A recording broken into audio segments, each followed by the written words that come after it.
All right, this will be the beginning of Creation Science 102, our second class. In the first 10-week course, we talked about the age of the Earth and the Big Bang Theory and things that are in my seminar, parts 1 and 2A. And we left off in the middle of talking about the cavemen. We left off talking about Jack Cuozzo and his tremendous book, Buried Alive, which is just about the Neanderthal men. Jack Cuozzo is a dentist. He studied all of them, went and saw the actual bones instead of the reproductions, or what most people see is just a casting. And he has pictures in here showing how that they've been constructed wrong, and they're just normal humans who have diseases like rickets and arthritis and acromegaly and things like that. By the way, in case you don't know, the Neanderthal, the H is silent, Neanderthal man is named after the Neander Valley, which was named after Joachim Neander, who was a German Christian who used to wander through that valley, and he composed a song that's in our songbook. Praise to the Lord, the Almighty, the King of creation. O my soul, praise Him, for He is thy health and salvation. He's the one who wrote that song, and Neander Valley is named after him. And, of course, Satan likes to counterfeit or undo all the good that the Lord does, so now we have Neanderthal man named after the same valley, because that's where it was found. The first one was found in 1856. Shortly thereafter, Charles Darwin's book came out, and evolution became a popular theory. When the Neanderthal man was first found, it was classified by the experts who studied it as a human who probably drowned in the flood. They said he had received several blows to the head because there were some bumps on his head where he had been hit pretty hard and healed. And he had several diseases. I think he said he suffered from rickets in old age and some other disease, or rickets in childhood and arthritis in old age. That was the analysis of the skeleton. And that analysis is still valid today. But because they don't have any other missing links, they decided to use Neanderthal man as a missing link when it's not at all. It's just 100% human. Recently, there was a study done that said the Neanderthal DNA is 3 or 4% different than average human DNA. I'm not sure exactly what they studied about the DNA, but that's now the big thing in the news, that Neanderthal man is not even part of the human lineage. When actually, the variation from normal human DNA is 5 or 6 or 7% either way. This guy's 3 or 4% off of the average, so he's within the range of human anyway. Now, how they can say, you know, he's not human, I don't know. But yeah, I'd recommend you get Cuozzo's book if you want to study more on the Neanderthals. It's just really tremendous book, well written. When he first began doing research on this in France, his life was threatened because this is big business. These missing links are big business for the people who make money off of them. You know, they've got these museums displaying these fossils, and people pay money to come see this, and he was saying, hey, it's just a normal human. And so his life was threatened. They chased his car. He had to outrun somebody who was chasing his car, trying to kill him. It tells the whole drama in here of what happened in the Neanderthals. Okay, let's talk about Lucy, Australopithecus afarensis. Donald Johanson found Lucy in 1974 in the Hadar Valley. Donald Johanson was a nobody. Nobody had ever heard of him, and now he's a famous scientist because he found this Lucy creature. He admitted in this book, Bones of Contention, that he had received a grant of, I think, $47,000 to go look for missing links. So for him to say he found a missing link is like getting someone, a mother, to write a job recommendation for their own son. You know, it's a little bit of a slanted opinion. Of course, he had to find something. He was about to run out of grant money when somebody brought him some bones, and they went and dug them up and discovered Lucy. There's an awful lot of controversy about Lucy, and I want to share with you in this section just a little bit about Lucy. Hadar Valley is in Ethiopia. You can see it on the map right there. This is part of the Great Rift Valley. There's a crack all the way across this part of Africa, sort of like the Grand Canyon, only it's obviously a fault line like the San Andreas Fault, called the Great Rift Valley. And many so-called missing links come from this area in Ethiopia and down into Kenya. So this is a common place for them to go look for fossils or the so-called missing links. Lucy, when Donald Johanson found Lucy, he found 40% of the skeleton. Here it is right here.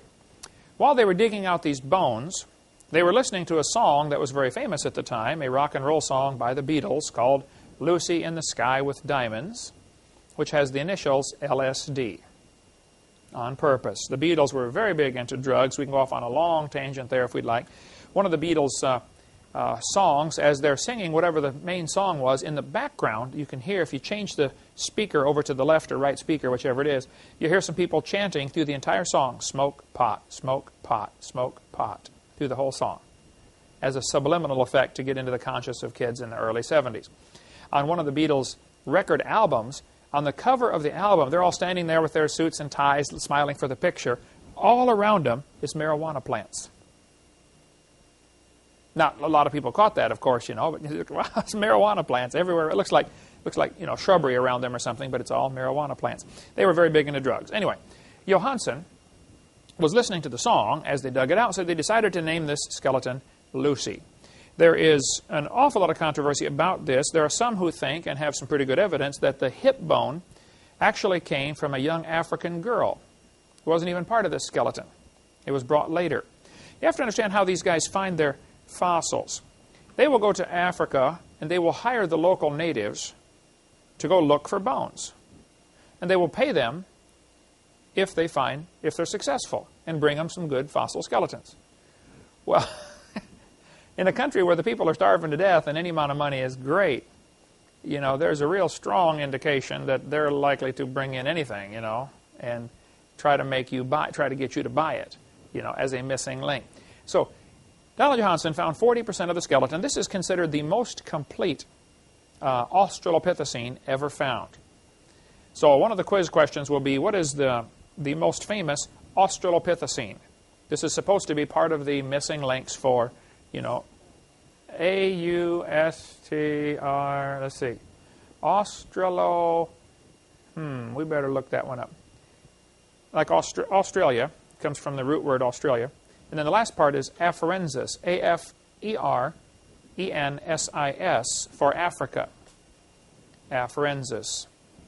The whole thing is explained in how they name them, etc., in this book, Bones of Contention, which is $13 through our ministry, or you can buy it for $13.50 through other places if you'd like, but it's really a very good book, and it's got a section on each of the so-called cavemen. But Lucy, there's Australopithecus there, A-U-S-T-R-A-L-O-P-I-T-H-E-C-U-S, Australopithecus, just to the right of the circle on the left. They have Australopithecus robustus and Australopithecus afarensis. Robustus means it's bigger and stronger, more robust, where that gets the name. Donald Johansen claimed that he found this creature, Lucy, and he found 40% of the skeleton over a relatively small area. I think he said 70 square meters is the way he described it. If I'm not mistaken on that, I don't know. But I named it Lucy because of the Beatles song, Lucy in the Sky with Diamonds. In National Geographic in 1985, an article appeared about Lucy. They pointed to this knee joint, the bottom part of the upper thigh bone and the upper part of the lower leg bone, the knee joint, and said this was Lucy's knee. Now actually, this particular knee joint was found a year earlier. It was found 1.5 miles away and 200 feet or 70 meters deeper in a totally different layer of strata. This knee joint, National Geographic labeled it Lucy's knee. 5 times they called it Lucy's knee. Now Donald Johansen, when he speaks on the topic, is very careful not to call it Lucy's knee, because it's obviously not. You know, it's found 1.5 miles away. But Tom Willis of the Creation Ministry in Kansas City area has a great article about Lucy's knee joint, and we'll get you some copies of this. Lucy remains at college. You can get a hold of Tom Willis and get all sorts of details on what really happened with Lucy's knee. Tom Willis went to hear Donald Johansen speak, and Donald Johansen was taking questions at the end. So there were no questions with 800 people there, so Tom volunteered to ask him a few questions. You know, was that really Lucy's knee? You know, and why did you allow National Geographic to call it this 5 times when it wasn't Lucy's knee? You're allowing this fraud to be perpetuated when it's really not. But the reason they like this one to be part of Australopithecine is because the bones are slightly bigger than an ape. On the far right, you'll see the bones of an ape, which are straight in a straight line. The lower leg and the upper leg line up.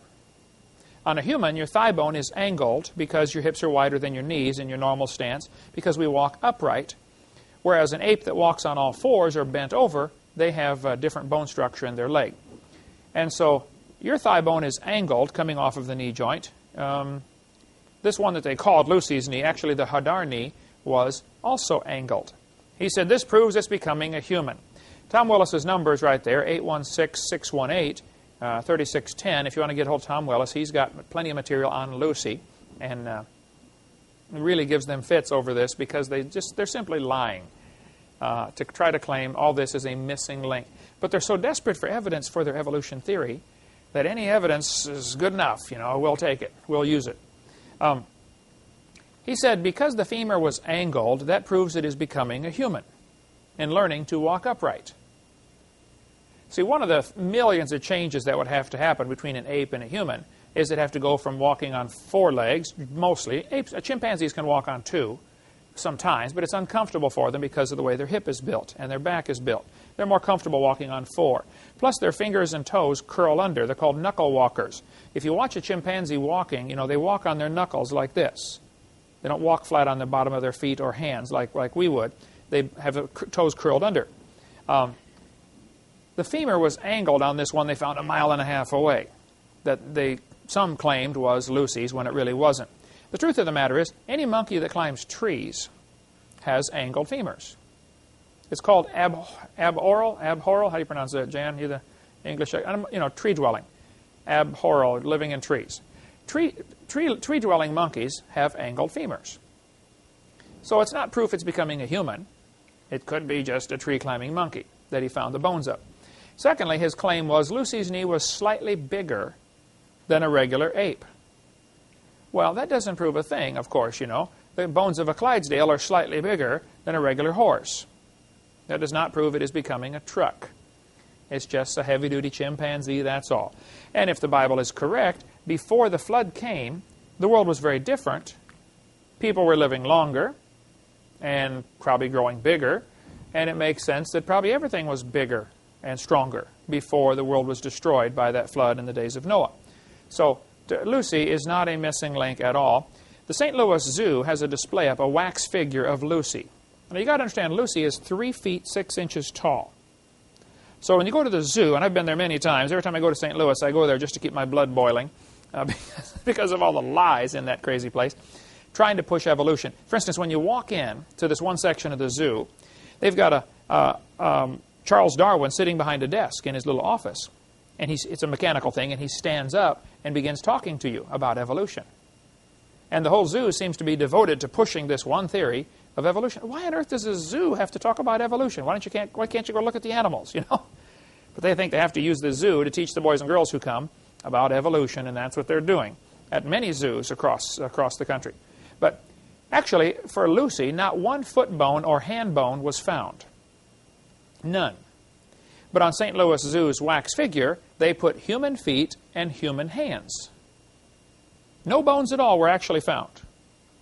Other Australopithecines that have been found all had curled toes. They were obviously knuckle walkers. And their big toe was separated from their other toes, indicating it's called a grasping foot, where they can actually grab a tree branch with their foot. You can't do that because your toes all line up, and you know, your big toe and other toes line up. But all the other Australopithecines had this grasping foot with a toe separation. But the St. Louis Zoo put Lucy with human feet on there. There's no telling how many hundreds of thousands of kids go through this thing and see this every year and are impressed with the idea, wow, they have evidence for evolution. And it's just pure propaganda. That's not evidence for evolution. A professor from Washington University said, the statue is a complete misrepresentation. And I believe they know it is a misrepresentation. That is a fancy word that means a lie. The zoo director of education, Bruce Carr, said, zoo officials have no plans to knuckle under. I don't know if there's a pun intended there or not, but certainly would be one. He said, we cannot be updating every exhibit based on every new piece of evidence. We look at the overall exhibit and the impression it creates. We think the overall impression this exhibit creates is correct. Now, excuse me, Bruce, what impression are you trying to get across to these kids? Are you trying to make them believe there's evidence that apes turn to humans or ape-like creatures turn to humans? Is that what you're trying to make the kids believe? Well, if you really have some evidence for evolution, I would like to see it. I'm not against evidence. I'm against lying, And this is lying. That's not evidence for evolution. The Laetoli footprints that were found were perfectly normal human footprints. All of the articles that came out about this time, they found footprints in the ash that had hardened, ash from a volcano. Somebody had walked across it and left footprints, and it hardened, sort of like concrete would do. Well, these footprints were in rock supposed to be 3.75 million years old. Now, this creates a problem, since those folks who believe in evolution have been teaching man did not evolve until probably about 1 to 2 million years ago. And here we have ash that they have dated at 3.75 million years old. We will get into later on on seminar part 7 of how they do the dating of these ash layers, and it's absolutely ridiculous how they date this with potassium-argon dating and the wild numbers they get. But see, the theory supersedes all the evidence in their mind. There's a great chapter in the end of this book called The Dating Game, showing how the dates can be changed whenever the need arises. You know, to make, if a potassium-argon or carbon date doesn't fit the theory, well, you simply change it, you know.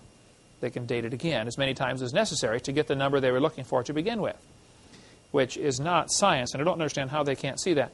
But they said this proves hominids were walking upright 3.75 million years ago.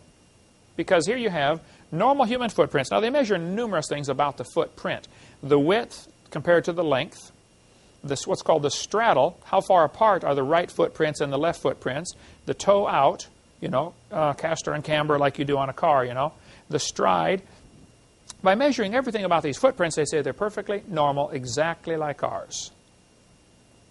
But yet they said this proves hominids. Now, why would they call it a hominid? Why didn't they say humans? Why don't they say this proves humans were here 3.75 million years ago? Now, the truth is that layer of ash is not 3.75 million years old. That's all baloney. We'll get into that later. But even if they're right, by their own thinking, they should say, wait a minute, we found normal human footprints. This would be made by a normal human. Maybe that proves man's always been man. But they don't seem to consider that possibility. They said the form of his foot was exactly the same as ours. This is from National Geographic, talking about these footprints. It says, weight-bearing pressure patterns in the prints resemble human ones. Footprints so very much like our own. Russell Tuttle, University of Chicago, did the most extensive study of the Laetoli footprints, as well as studying the footprints of more than 70 habitually unshod people. People who go all their life with no shoes. He found the 3.5 million year old footprint trails at Laetoli Site G resemble those of habitually unshod modern humans. None of their features suggest that the Laetoli hominids were less capable bipeds than we are. What he's saying is, you compare these footprints with people who traditionally go without shoes, they look the same. He said, if the G footprints were not known to be so old, we could readily conclude they were made by a member of our own genus, Homo. Now, do you understand how the evolution prejudice destroys their normal thinking process?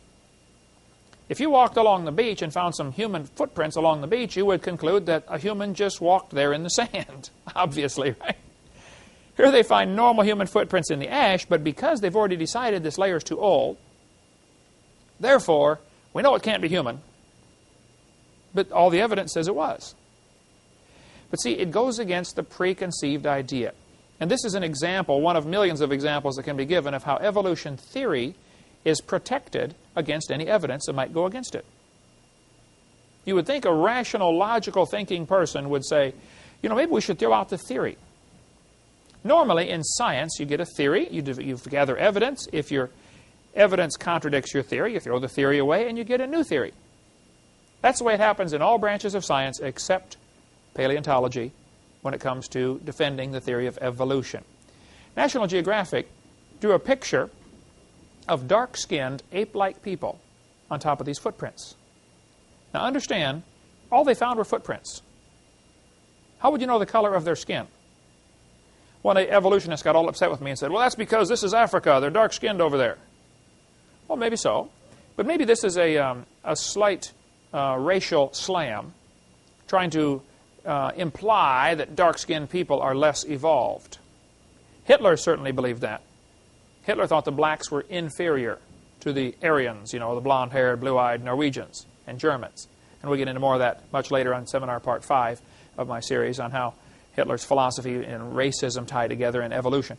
But also, the artist for this picture for National Geographic in 1979 drew the footprints with a toe separation, trying to imply it is starting to become a grasping foot. See, your footprint, you couldn't grasp a tree branch and hang upside down with your big toe on one side and your other toes on the other side. Monkeys can, of course. And they drew this picture by making the toe a little further over than was actually found, making a little separation. This is called propaganda in my book.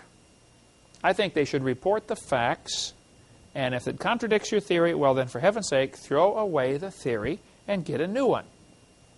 The problem is, many people like that evolution theory because it gives them freedom from God. And I'm convinced, after studying this topic for 30-some years, that's the reason they keep that evolution theory. Charles Oxnard studied every one of the Lucy bones. He measured every angle, or every dimension of the bones, and compared them. It's called a multivariate analysis. He spent, I believe, 16 years studying Lucy. He said, folks, the various Australopithecines, which is Lucy, are indeed more different from both African apes and humans in most features than these latter are from each other. In other words, Lucy is more different from humans and apes than apes are from humans. It's not a missing link at all. It's just an unusual monkey, that's all. So if anybody tells you Lucy is a missing link, you need to tell them they're misinformed. Or they're lying. I don't know of a nicer way to say it, but that's just the way it goes, okay? There could be some Lucy-type monkeys, a monkey that traditionally or commonly walks on 2 legs and consequently has a slightly different hip structure. There could be some still alive. It's just a monkey is all it is. I mean, several birds, most birds walk on 2 legs, have an upright posture. The fact that if it walks on 2 legs does not prove it is starting to become a human. It proves God made a species of monkeys that walks on 2 legs part of the time, or most of the time even.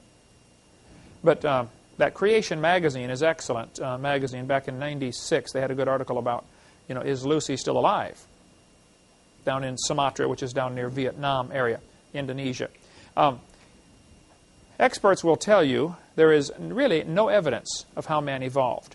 By the time you get done reading this book, Bones of Contention by Marvin Lubenow, now, what Lubenow does in here, he spent 25 years studying all of the so-called missing links. Has a section on each one in here. He says at the beginning of the book, he says, I'm going to assume that their dating, I'm going to go by their dates that they give to these missing links, okay? If they say it's 1.6 million years old, okay, we're going to believe them. He said, I don't believe any of that stuff, but we're going to go by their teaching. And so just by their own teaching, he shows that the dates are totally wrong. They overlap each other. You have the children existing before the grandparents. By the way that they say they evolved, it just doesn't work. So it really is an interesting expose on that topic. I recommend you read that one for all the lowdown on the so-called missing links.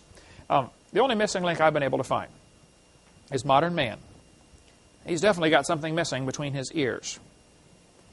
He thinks we came from an ape-like ancestor. He spends all his spare time digging in the dirt looking for bones. My dog does the same thing, but we don't make the taxpayers pay his salary while he does it. It would be the major difference. But they seem to be so desperate to worship and serve the creature rather than the Creator, just like Romans chapter 1 says. These folks really don't like the idea of God creating the world. The Bible says they profess themselves to be wise, but they're fools. It's a shame.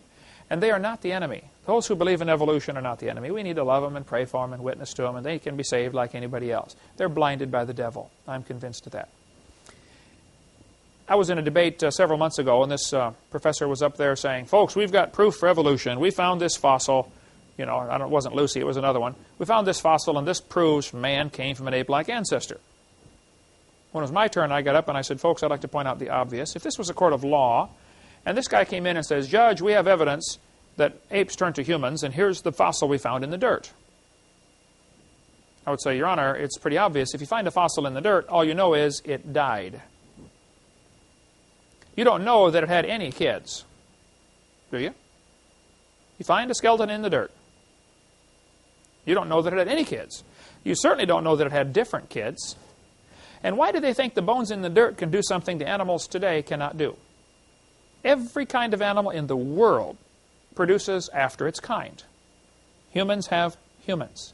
Apes have apes. Chimpanzees have chimpanzees. If they think an ape-like creature could produce a human in the past, well, why don't they have an ape-like creature produce a human again? Only let's study it this time. I mean, I want to see it happen. It only happens long ago and far away, which is fairy tale material. Evolution doesn't happen. No animal has ever produced anything other than its kind. Now, you don't want to use the word species when you get into discussions with them. Just stick with the word kind and you'll be safe. Okay, we'll take a little break. When we come back, we'll talk about where does the Stone Age fit into the Bible. What about the Stone Age coming up next? Where does the Stone Age fit into the Bible? Was there a time when civilizations existed with mostly stone tools as opposed to iron or copper or brass or bronze or some of the things we use today?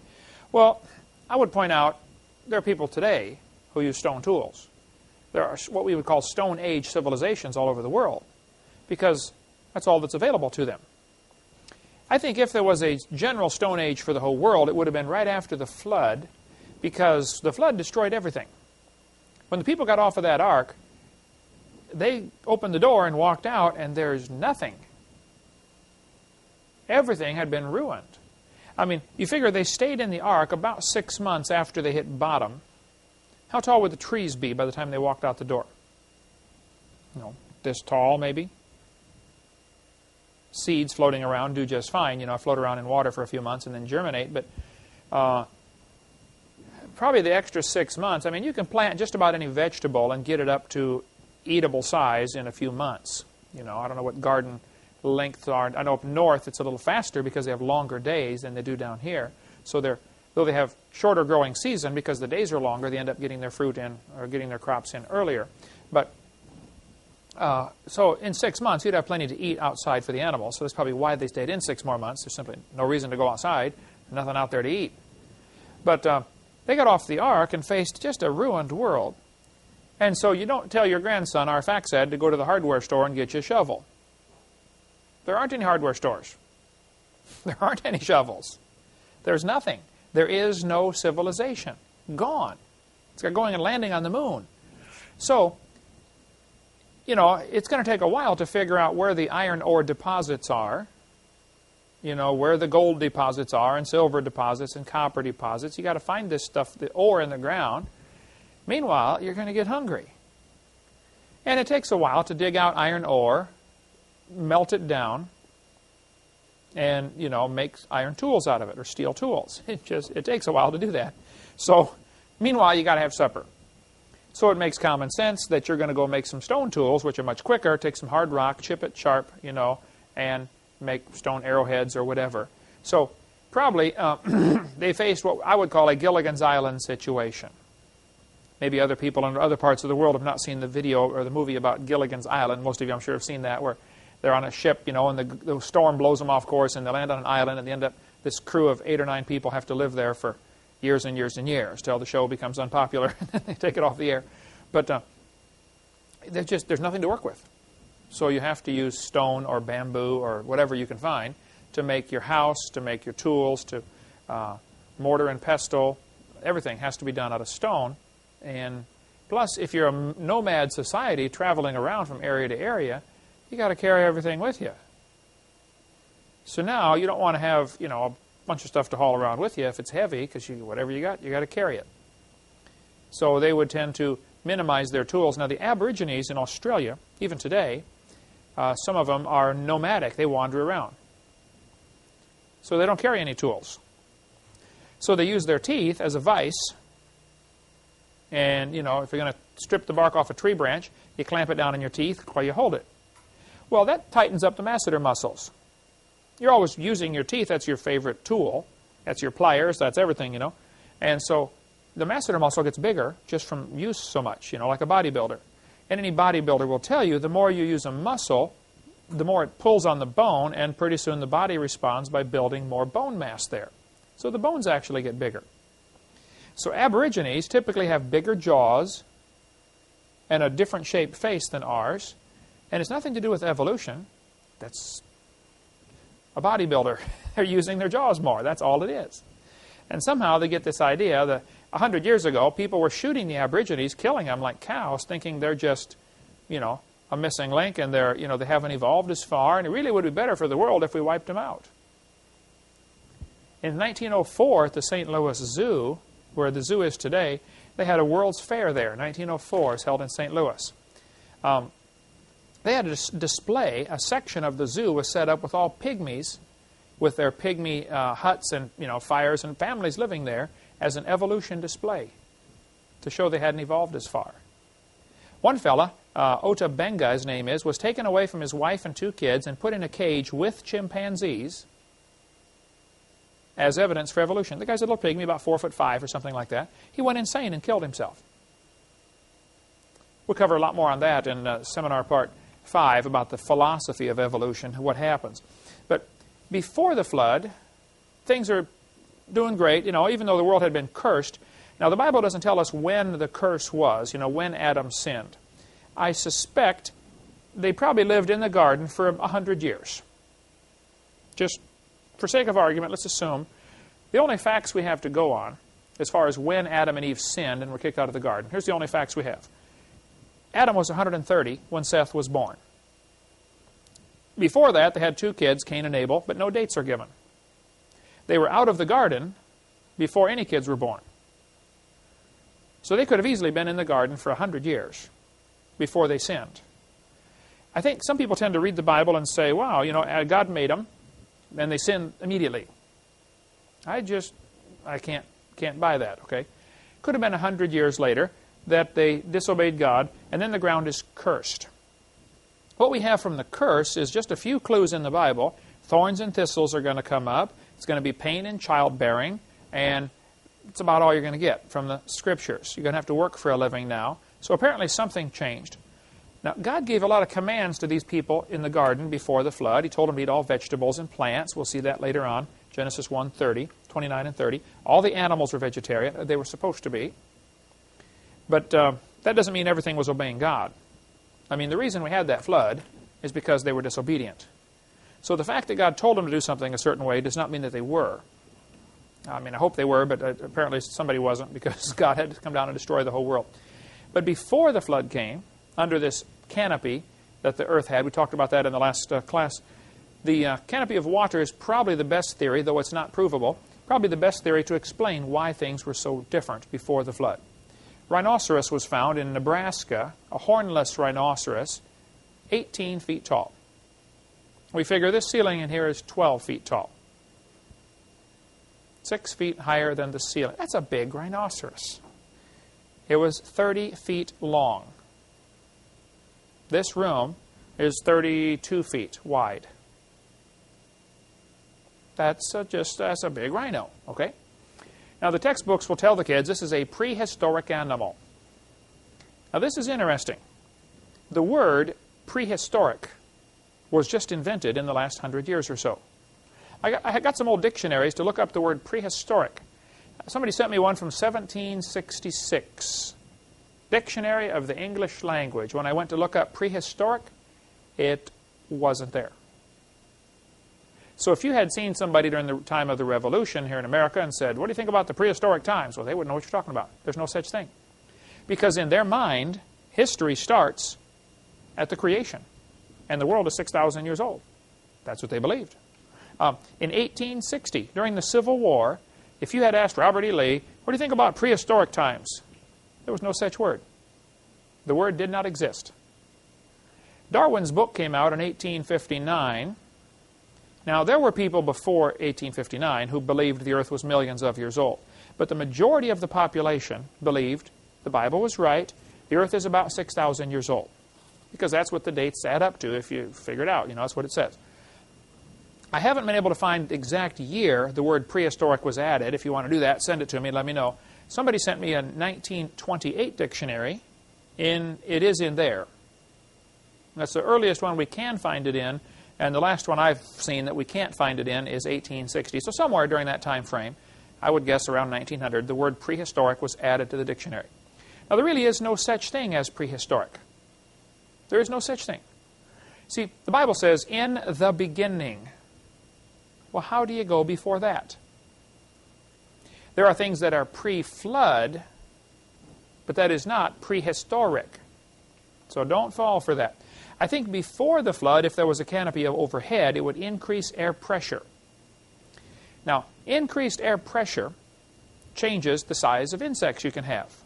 This dragonfly fossil was found that has a 3-foot wingspan. That's a big dragonfly. How'd you like to run into that thing at about 70 miles an hour? You take the bug deflector and the hood right off and come on through the windshield and join you in the front seat. They just were huge. Now, insects breathe through their skin through what's called spiracles. They don't have lungs and nostrils like we do. They have to absorb oxygen through their skin. Which means the larger an insect gets, the more volume it has to its body compared to its surface area. We'll go explain that just a little bit. All right, let's talk about what happens as any object becomes larger. This is something, I don't know what the technical name for it is, but it's the surface area to volume ratio, and it changes. I'll show you how this works. Let's take a cube that is 1 inch on all sides, 1 inch by 1 inch by 1 inch. So the side is 1. The volume is 1 cubic inch. How many square inches of surface are required to make a cube like that? 6. You have 6 square inches, like a dice has 6 sides on it. So you have 6 square inches of surface area. So my volume, my ratio of my surface area compared to the volume is 6 to 1. You follow me? This 1 cubic inch of material has 6 square inches to absorb things through. If it was an insect, it has 6 square inches of skin through which it can absorb oxygen to supply 1 cubic inch of body. Let's change it to 2. 2 inches by 2 inches by 2 inches. Our side is now 2. What is our volume? 8. 2 times 2 times 2 is 8. What is our surface area? Each side is 4, and there are 6 sides, so it's 24, right? What is our surface area to volume ratio? 24 to 8, which reduces to 3 to 1. So by doubling the size, we now effectively only have half as much skin that you can absorb oxygen through. Anybody follow me on that? They have 8 times more body, but only 3 times more skin. So they are losing out. If they have to absorb something through the skin to supply all that internal tissue, they simply don't have enough skin anymore. As it gets larger, the problem gets worse. As you get smaller, the problem becomes much better for an animal that has to absorb through the skin. The other thing that happens, if something is depending on friction with the wind, like an ant falling out of a tree, if an ant falls out of the tree, he's got his own parachute built in because he's got so much surface area and so little volume. He's mostly surface area, so he's got lots of friction with the wind, so he falls, hits the ground, and walks off. Doesn't hurt him. You can drop ants out of an airplane. They can fall 10 miles, and, well, airplanes don't go 10 miles, but they hit the ground and walk off. It doesn't faze them because they fall so slowly. Whereas the bigger a person is, the less surface area to volume ratio they have, and so you just simply don't get enough friction with the wind, and you and I can't fall out of an airplane and survive unless we're really lucky. There have been people who fall out without a parachute and survive, but I wouldn't want to try it personally. Now, since an insect has to absorb through its skin oxygen, the bigger it gets, the more this becomes a problem. So there's a maximum size insects can get based upon how much air pressure there is. But if you increase the air pressure, now they don't need quite as much skin because they're getting, say, twice as much oxygen through every square inch of skin, so they can survive just fine. That explains why we find some absolutely gigantic insects. Cockroaches today get, 2 inches long as a big cockroach. We have them all over Florida here, right? But yet 18-inch cockroaches have been found in the fossil record. How'd you like to find those under the kitchen cabinet, Can you imagine a 1.5 foot long, a half-meter cockroach? A friend of mine, Fred Gayford up in Canada, does video and does graphics and artwork and editing and stuff like that. And he put this picture together for me. He also speaks on creation. He sends me a lot of pictures that he does like this. That's his wife about to swat that 18-inch long cockroach. I'm glad they don't get that big. I mean, they're bad enough around here. Up north in Illinois, where I'm from, cockroaches are, 3/4 of an inch long, no big deal, But down here, well, you're in the fruit business, you know about the cockroaches we've got. In Germany, they found an 8.5 foot long centipede fossil. Can you imagine? That's a big centipede. There's Fred, going to shoot it with his shotgun. But that's a giant centipede. Now, when you consider the surface area to volume ratio problem they would have, one of those, thankfully, could not survive today. I believe there are some 12-inch centipedes today in the world. Maybe some bigger than that, I don't know, in some of the jungles and things like that. But even 12 inches is a big centipede. But 8.5 feet is lots bigger. I suspect these type insects could not survive today, and this is one of the evidences that something was different before the flood came. I think the pre-flood world had to have more air pressure, precisely because of the surface area to volume problem. All right. There are some good creationists who do not agree with the canopy theory. I spent quite a bit of time talking to Walt Brown, who's a great guy, has a tremendous book, In the Beginning. He lives in Phoenix, Arizona. Met me at the airport when I was there a few months ago, and we had dinner or lunch together. He does not think there was a canopy. He thinks there are some problems with the theory. I listened to his problems. I've listened to them before from other people, and I think there's a solution to it. And I asked him, well, what about the giant insects? How do you explain that? He said, well, we don't have an answer to that one. That's why I think this is really a powerful evidence that there must have been something to increase air pressure before the flood came, and the canopy so far is the best available theory for what that might have been.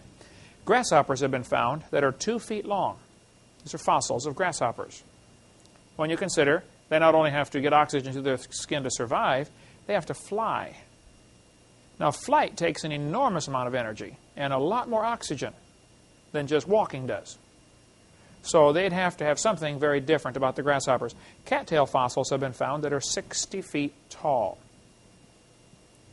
You figure, a 6-story building.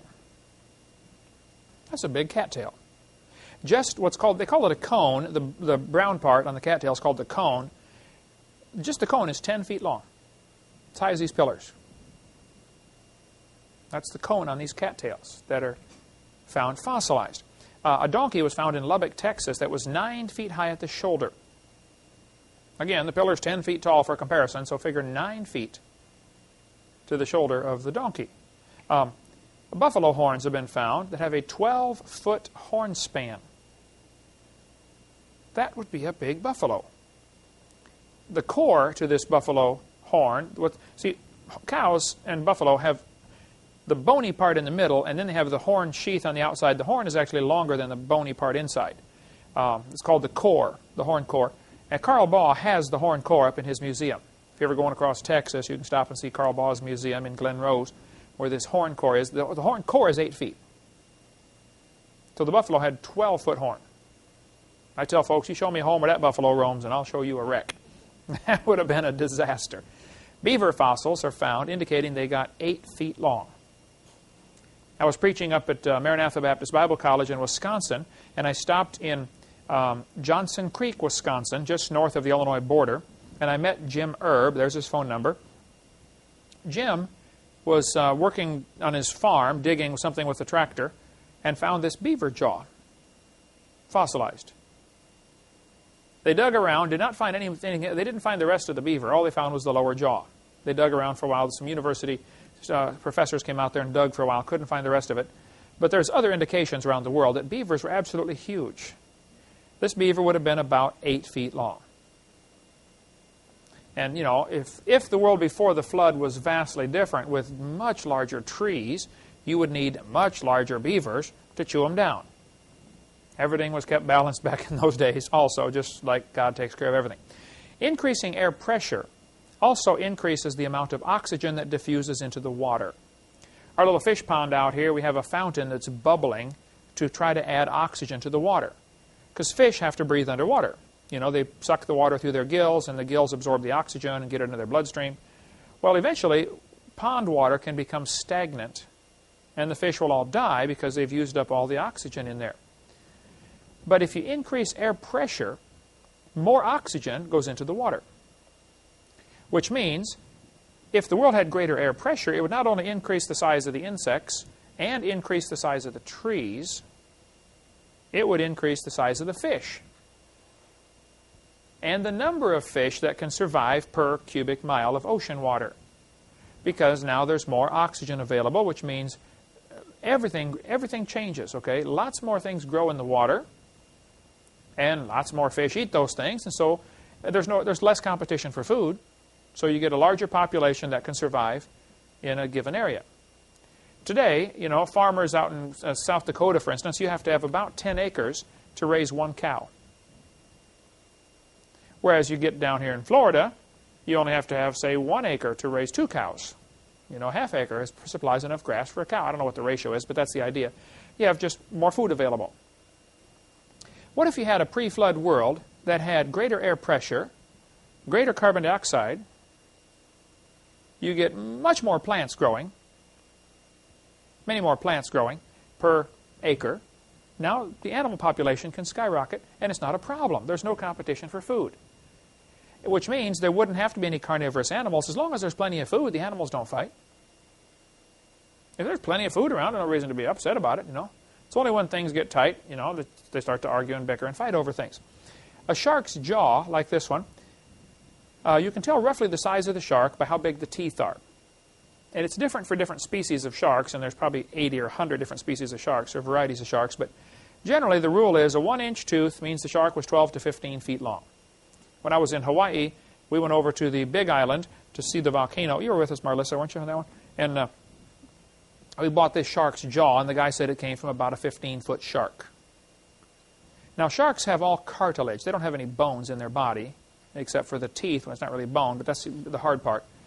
So the rest of the, you know, shark's teeth are about the only thing you ever find preserved. The rest of them rots because it's just cartilage. They don't have a bony structure. This one was dried out. I've got it in the office down there, the shark's jaw. But about 12 to 15 feet for 1 inch of tooth. Now, fossil shark's teeth are found, indicating sharks got to be 80 feet long before the flood. Can you imagine an 80-foot shark? You could walk right into the jaw easily, standing up. One fellow said, "Do you believe Jonah was swallowed by a whale?" Oh, yeah. Well, actually, the Bible says great fish, but could have been a whale. I don't know. I'm not sure if whales in God's classification system it appears that whales are classified as fish. Anything lives in the water is a fish. Just because we decided to classify whales and dolphins as mammals, and, you know, by our classification system they are, that doesn't mean the Bible system is wrong. They just had a different system of way of classifying things. But Jonah was swallowed by something that was awful big. The Bible says God prepared this creature to swallow Jonah. God had prepared a great fish, so may have been something special about it. I don't know. But, you know, this one's big enough to swallow a Volkswagen. Certainly big enough to swallow a man.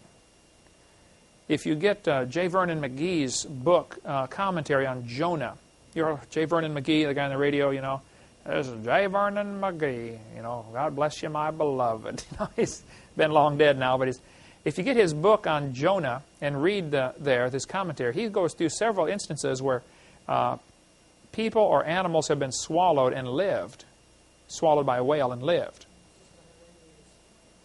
Was that story on the radio this morning about that? Yeah. Some guy named Bartlett washed overboard on a ship and was swallowed and found 2 days later alive, bleached out. His skin never did recover. The rest of his life he looked pretty weird, you know, is the way I understand it. It happened in 1890-something or something, a whaling ship. But he tells that story on there. So sharks were bigger. Turtles, evidence is found that turtles were huge before the flood.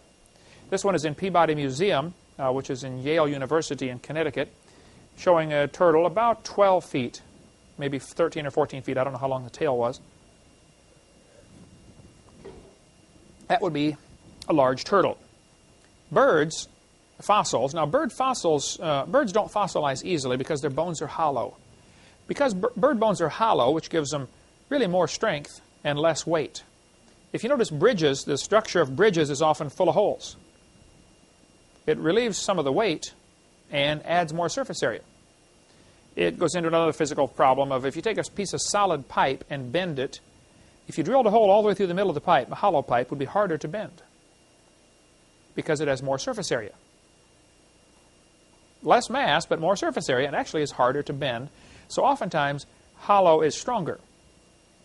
Any engineer that builds bridges will tell you, yeah, that's right, hollow can be stronger. And bird bones are hollow, which means they're less likely to fossilize. They're more likely to just crumble, get smashed or something like that. But in spite of that obvious difficulty, bird fossils have been found, indicating they got about 13 feet tall. Now, there were some birds that were on the islands of New Zealand and maybe Australia, even 800 years ago, that the Maori people over there, the Maori Indians, were killing them and eating them. And these birds were 8 or 10 feet tall. Giant birds were alive on Earth just, 800 or 900 years ago. And they were killing them on these islands. Apparently, they've all gone extinct now. Though there are some people arguing that they're not extinct on some of the Pacific islands. Well, who knows? They find some eggs of these things that are enormous. These huge eggs have been found over the last 100 years. Somebody thinks, they're still alive. I don't know. That gets into the cryptozoology study of giant birds. You can read it for yourself and see what you think. Reptiles, lizards, never stop growing. Reptiles grow all their life. Now, people stop growing. What happens, the ends of your bones in your body have a certain type of cell that keeps multiplying and reproducing, and when you reach a certain size, that stops. If you break your arm or your leg at the joint when you're a child, if you break across those special cells that continue to grow, there's a possibility your arm or leg will be actually shorter than it should be because you broke it during childhood while it's in the growth stage. You can break your arm in other places and it won't affect the length of it, but if you break it across those special cells that are continually growing, you may end up with a short arm or something for the rest of your life. Okay, who cares? Anyway, reptiles never stop growing. They grow all their life. When we went to Orlando, I was with Eric, I know. Marlissa, were you with on that trip? We went to Alligator Farm? Okay. We stopped at the alligator farm where they raise alligators they eat them and, make stuff out of their skin and stuff like that. I talked to the manager. He took me and showed me all the stuff around there, got me into the backsides and saw, not part of the normal tour. I made friends with him and I said, sir, can you tell me, how big do these things get? How fast do they grow? He said, well, we raise them here under what we consider as close to ideal conditions as we can. Plenty of food, perfect climate, we watch for diseases, and we keep all the ones the same age together. So there's no bully in the bunch. They're all the same age, growing together, so there's less fighting that way. Whereas if you have one 14-foot alligator with a bunch of 3-foot alligators, they don't have much of a chance of survival. So we keep them separated by their age group. He said, under these pretty close to ideal conditions, we can get an alligator from an egg in 1 year to 5 feet long. He said the second year, they get up to 7 feet long. So 0 to 5 feet, and then 5 feet to 7 feet. He said then the growth rate continues to slow down, but they never stop growing. They may grow a foot the next year, and 8 inches the next year, and 6 inches the next year, but they just simply never stop growing. Now, how big they get, of course, depends on numerous factors. Genetics, what species is it, what type of alligator, food supply, disease, things like that. But regardless of all those things, the simple fact is they never stop growing. So if you put lizards in the pre-flood world and let them live to be 900 years old, it is known, for instance, that most reptiles live about as long as reptiles can live as long as humans. The Galapagos turtles, have you seen those giant tortoises you see at the circus or at the zoos once in a while? They got these huge turtles. They know they live over 200 years. They suspect they might live 400 years, but who's around to watch it, for 400 years? If reptiles lived even longer than humans, then, of course, the problem becomes worse. But even if they only live to be 900 years, a reptile that never stops growing for 900 years is going to get to be a big lizard after a while. Dinosaurs were probably just giant reptiles that lived before the flood. They did not live millions of years ago. They're just big lizards that lived with Adam and Eve. Even today, reptiles never stop growing. When we first moved in here 11 years ago, I went around and met all the neighbors. Jan, do you remember the folks down the street that had the pet shop? They raised pets to sell. Just where they tore it's in a trailer down there. They've tore it down now. It's where the PCC print shop is. But I went down and knocked on the door, and the guy said, "Come on in." So I walked in. As soon as I stepped in the kitchen, right in front of me was a 5-foot-long iguana. Just standing there looking at me. I held real still. I said, "Does he bite?" The guy said, "No, we just fed it." I said, "Man, how big's it going to get?" He said, "Oh, they never stop growing." He said, "I raise them right here and sell them to pet stores." I said, "What's the biggest one you've ever seen?" He said, "Oh, I've seen them 10 feet long. Iguanas." I went down 6 months later, knocked on the door. "Hey, how's the iguana doing?" He said, "Oh, we don't know." I said, "You don't know?" He said, "No, he got out." I said, "You mean like outside?" He said, "Yeah, he's around here in the neighborhood someplace. If you see it, give me a call, would you?" I said, "Forget it, man. I'm calling 911 if I see a 6-foot iguana crawling around the neighborhood." He never did find it. Now, he told me, he said, it probably won't survive because it's been hand-fed all of its life. You know, it doesn't know how to hunt for food. Plus, some dog or herd of cats or something is going to, you know, worry this thing to death. And he said it's probably too big now to climb trees. Plus, it's certainly too out of shape to climb trees because here we've been raising it in the kitchen all this time. But they just never stop growing. So I think before the flood, they got to be huge. You can buy these today, a Jackson chameleon. You can buy these at the pet store. They have 3 horns on their face. Now, something like that at 15 tons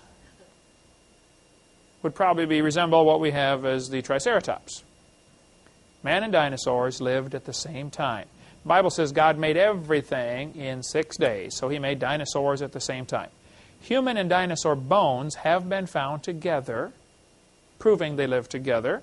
Human and dinosaurs are found together on artwork. In Peru, they find humans and dinosaurs together on what are called the Ica stones. Dr. Ball has a couple of the stones. Don Patton has some in Texas, both friends of mine. Dr. DeCara in south of Lima, Peru, collects these stones. He has a museum of them. He has 11,000 of them in his museum. About 50,000 have been found. They're called the Ica stones. Now, let me tell you the story about the Ica stones and show you what the propaganda, what the opponents are going to say about this. These stones were apparently first really discovered by the Spanish conquistadors back in 1570. When they came through this area, they found these stones with strange animals. Now, the Spanish didn't know what they were. Turns out there's dinosaurs carved on these rocks. And the Spanish found them, you know, over 400 years ago and reported them, but didn't know what they were. But let's finish up on these Ica stones here. When they were first discovered, the Spanish didn't know what they were. They just said, we found some strange animals carved on rocks. We've never seen these animals before. So they didn't, you know what to say about them. Then, in 1961, people began finding more of these things and collecting them, just as kind of a local phenomena in Peru. Now, you have to understand, Peru has a lot of ancient history. The Inca, not Ica, Inca Indians, and some of these other Indian tribes down there, you know, have a lot of pottery and stuff. And if you're caught selling what's called the Peruvian national treasure without a permit, in other words, you've got to pay the government, you know, so they get their cut out of it, you go to jail. A Peruvian jail sentence is the equivalent to an American death sentence. You go to jail, you last about 2 years down there. Just horrible conditions.